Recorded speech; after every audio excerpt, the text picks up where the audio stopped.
DreAllDay.com. You're now tuned in to the show where you learn the discipline to show up day after day to do the work, the confidence to put yourself out there boldly and authentically, and the mental toughness to continue showing up, doing the work, putting yourself out there even when the success you've expected to achieve has yet to be achieved. And on top of all this, you get a huge dose of personal initiative, which is the go-getter energy that moves any one of us, including yourself, to go and make things happen instead of waiting for things to happen. And we put all this together into one bundle, one package, one mindset, one method, one philosophy, one book, one show, one daily masterclass, all under one umbrella that is called Work on Your Game. My name is Dre Baldwin, also known as Dre All Day, and welcome to the show. And today's topic, I already told you this topic was coming on the heels of yesterday's episode, which was on the heels of the day before that episode. And the topic is the responsibilities that come with self-containment. If you are going to be self-contained in your business, self-contained in your life, I made this specifically for the business people, but you can take everything I'm saying here, the parallels run perfectly if you're going to take this out of the business world and apply it in sports, take it out of sports and apply it in life. That's a great thing about this whole work on your game philosophy. It's business, sports, and life. Today, we're going to talk about the responsibilities of being self-contained. Now, again, if you did not listen to yesterday's episode, make sure you go back and check that one out before you listen to this one so you know what we're talking about when I say self-containment, because I'm not going to invest any time into defining it again here today. But before we get into our points, let me tell you that I have a text line where I want you to text me and tell me the best insight that you got from today's episode. What are you going to do differently? Think differently. What question popped into your mind that you need to answer based on what you hear today? My number is 305-384-6894. Again, 305-384-6894. So let's get right to it. Point number one, the topic again today is the responsibilities of self-containment. First thing is you must be highly disciplined. To be self-contained in what you do, you have to be very disciplined at what you do, and you have to be disciplined on a consistent basis. I mean, that's basically what discipline is. I mean, if I have to tell you that being disciplined means being consistent, then you clearly are not too familiar with discipline. But trust me, we got something coming that's going to help you a whole lot with that. Maybe you'll know about it by the time this episode comes out. But understand that being disciplined does not mean you don't have to be some boss. You don't have to have a boss, rather, telling you what to do or making sure that you clock in for work at 8 o'clock in the morning. That doesn't mean it doesn't need to happen, though. See, when you're self-contained, since you don't have somebody telling you what to do all the time, you don't have someone making sure that you're being held accountable. Maybe you can, but you're the one who puts them in place to hold you accountable. So you are responsible for the accountability that's holding you responsible for the accountability, if you get what I'm saying. You got to have that same discipline that you would have if you had a boss breathing down your neck. You got to be the person breathing down your own neck. Or maybe you're disciplined enough that you don't need anyone breathing down your neck, including yourself. You are responsible for making yourself do things that need to be done now. You're responsible for getting them done now. My question to you is, knowing that this is a responsibility of self-containment, do you have that level of discipline right now in your life? Are you that disciplined on a consistent basis right now? Do you, when you don't have anybody checking what time you get to work, are you showing up at work at the same time every day? When you don't have anyone making sure that you do everything that you need to do each day, are you still doing everything that you need to do each day? If you come up short one day, are you making sure you make up for it the next day? How disciplined are you in your work right now? Even if you do have a supervisor or someone who's checking on your work or someone who is responsible for holding you accountable or someone that you are accountable to when it comes to the results that you produce. How much do you need that person to check on you and say, hey, you didn't do this, fix this part? How much do you need that person to do that versus how much you just get the job done anyway and they get to the point where they're comfortable enough and trusting enough of your work that they don't have to check on every single thing that you're doing? How disciplined are you? Because people who are self-contained have to be very disciplined. Any entrepreneurs, freelancers who are listening to me right now who've created consistency in your business, in any business, you know that the discipline is what created that consistency. Yes, of course, the money that you made is what you probably call consistent. Usually when I talk to entrepreneurs or entrepreneurs or solopreneurs or freelancers and they say, and they have a challenge, usually the challenge is something around How much revenue is my business creating? How much money am I making in my business? How many customers do I have? How many clients do I have? How can I be consistent in getting these clients, or how do I get started getting these clients? Usually the challenge, people start pointing out the challenges because it's something around money or not making enough money. But understand that the money is a byproduct of consistently delivering a high quality and high value to the people who need it. That's where the money comes from. Now, how do you consistently deliver something? Well, you got to consistently be setting it up. You got to be consistently doing the work, and you got to find out what do people consistently want so that you can consistently give it to them. And then figure out who those people are, and then get yourself in front of those people like we talked about 2 days ago. So you can see how all of this stuff starts to connect. The self-disciplined person, being that you're responsible for every aspect of what's going on, even though you may not have to do every aspect, you're responsible for it, because even if it's not done right, and when it's not done right, it's your job to figure out why it wasn't done right and make sure whoever was supposed to do it gets it done. That's all your job. So that's why you got to be so disciplined, because you might need to take some of your own discipline and push it off on other people. You might have to have some of that discipline rub off on everybody else who's on the team. That's why you got to be so self-disciplined to be self-contained. If you don't have that level of discipline, self-containment is not for you. So I want to make sure I'm telling you that up front before you invest any amount of time, money, attention, energy, and focus into self-containment if you don't have the discipline to do it on your own. And again, look at your situation right now. Are you showing up to work at the same time every time? Are you doing things the same way over time, consistently, with very little variance? These are all disciplines. This is the mark of consistency. And understand something, as a consumer, I'm talking about you as a consumer, you pay for things that you know are consistent. You pay for things that you know exactly what you're going to get and how you're going to get it. So if you're not delivering in that way, why would you expect any other consumer to pay you? Rhetorical question, requires no answer. Point number 2. Today's topic, once again, responsibilities of self-containment. You know every aspect of what you're doing, and you are able to execute on it. Now, there are different schools of thought on this second point that I just gave, especially the second part of it, being able to execute on every aspect of what you're doing. Because I know entrepreneurs, successful entrepreneurs, who are doing consistent business that is making them happy and taking care of themselves and their families, who do not know how to execute on every aspect of their business. I've heard people say, well, look, we run ads here at this company, but I have never logged into the Facebook ads platform, even though we spend 6 figures a month in ads. I have heard people say that. There are people who say, well, look, we put out these articles all the time, but I don't write articles at all. Or we have a podcast, but I don't know anything about editing audio. And that's one way of looking at things. Like, they just have other people in place who can do those things. But understand, all of those people are in-house. All of those people are inside of the entity.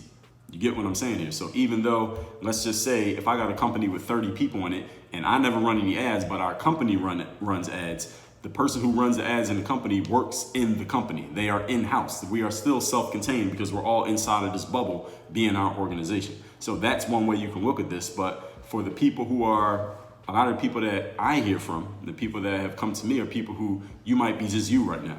Maybe it's you and one other person. Maybe it's you and some virtual assistants that you have. So you don't have the benefit of having, some person on the other side of the building doing something, but they're all part of the same industry. You might need to know how to do everything, at least to get started.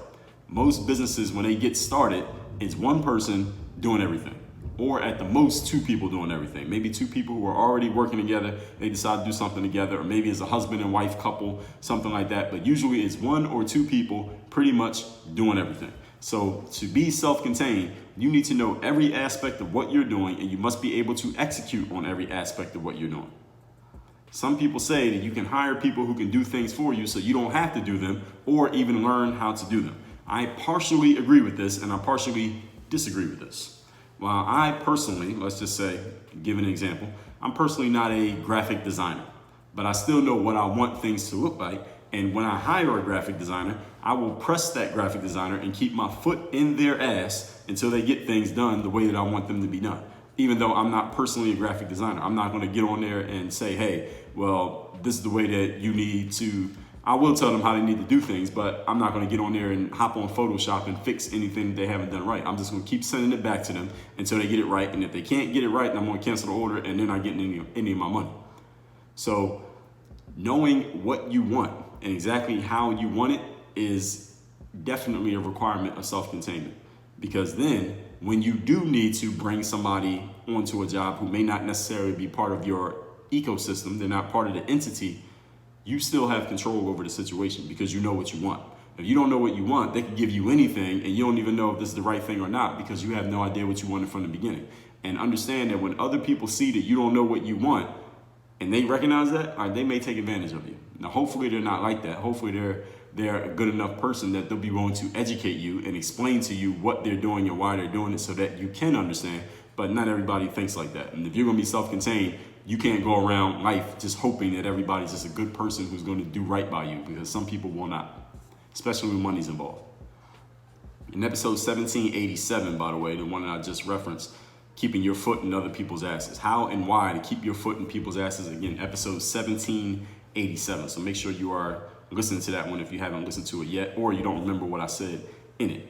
So again, anytime you do have to bring someone in from the outside, you need to know exactly what their job is and exactly what the output of their job needs to look and feel like, so you know when they did their job the right way, and that they know that you know when they did their job the right way, so that they know they can't bullshit you, they can't take advantage of you, and they can't take longer than they're supposed to take to get the job done because they know that you're going to point it out.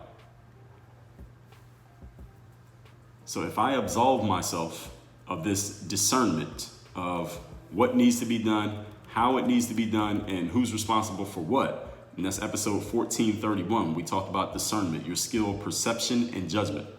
If I absolve myself of this discernment, how would I ever know if my graphic designer did the job the right way? If I don't know what I want, how do I know if they did what I wanted them to do? If I don't know how I want my funnel structured, and then I hire somebody to do a funnel because I don't know anything about funnels, how do I know if they did the right job? I don't even know what to check on. I don't even know what to look for. I don't even know what details to see if they were paying attention or not, because I don't even know what I want, which means I never should have brought them on in the first place because I don't even know what I'm looking for. And a lot of people do this. Another example is I'm not an accountant, but I need to know how accounting works. Or either I need to know how it works, or here's the other thing I need to do: make the accountant, before I hire them, make them explain it to me until I understand it. So I know that they know that they're not bullshitting me. So I know that they're not robbing me of my money. So I know the graphic designer is not robbing me of my time and my money. And any person you're going to bring on from the outside who's going to work with you or work for you, if they're not willing to sit down and explain to you what they're doing and why they're doing it and make it make sense to you, a person who may not know nearly as much as they do, they're not willing to make that explanation and make that investment, don't hire them. Don't give them $1 of your time, $1 of your money rather. Make them explain it, or you go figure it out and know it before you even talk to anybody. Even if you're not the one doing the job, you need to know what the job is and how that job works and what the finished job should look like, so that you have the power to delegate it, explain it, and check on it.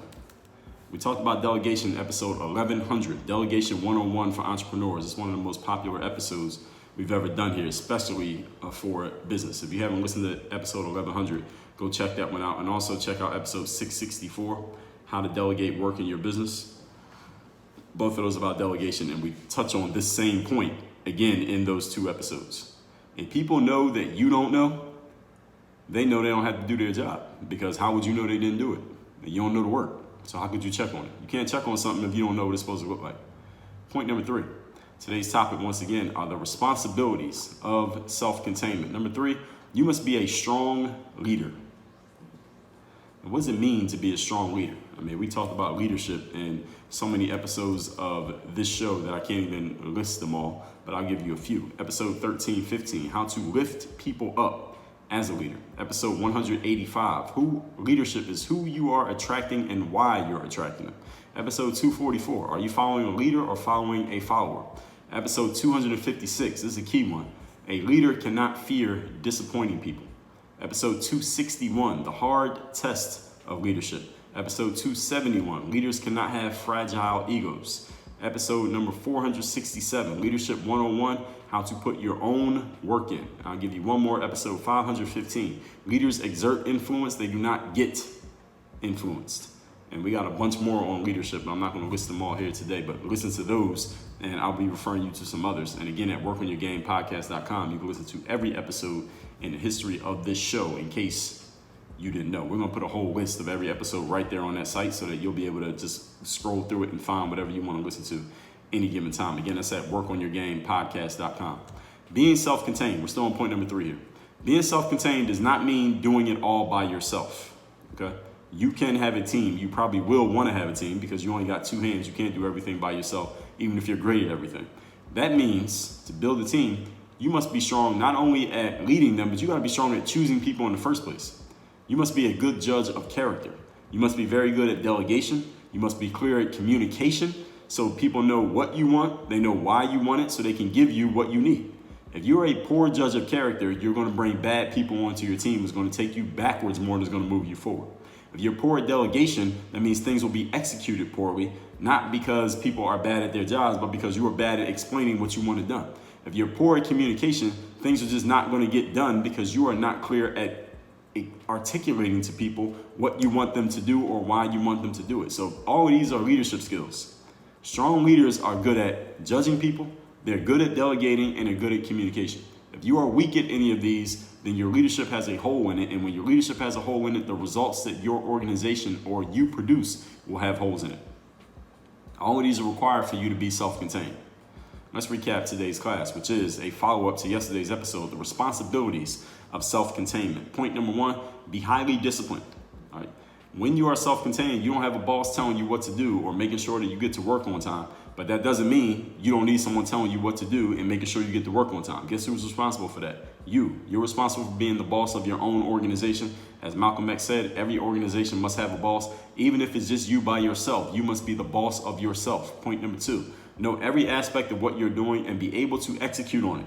Some people say you don't have to know how to do everything, you just hire somebody else for it. I say you need to know how to do everything because even if you don't know how to do it, you need to understand how it's done so that when you do hire someone to do it, you know exactly what they're supposed to do. You should know their job just as well, if not better than they know it, so that if they mess up or they're half-assing or they're bullshitting, you know that they're messing up, half-assing or bullshitting. But if people who are working for you know that you don't know what they're doing, they can bullshit you and half-ass you and you don't even know that they're doing it because you have no idea what's going on. That's a bad situation. So even if you're not an accountant, you need to understand accounting, so make sure your accountant is not robbing you.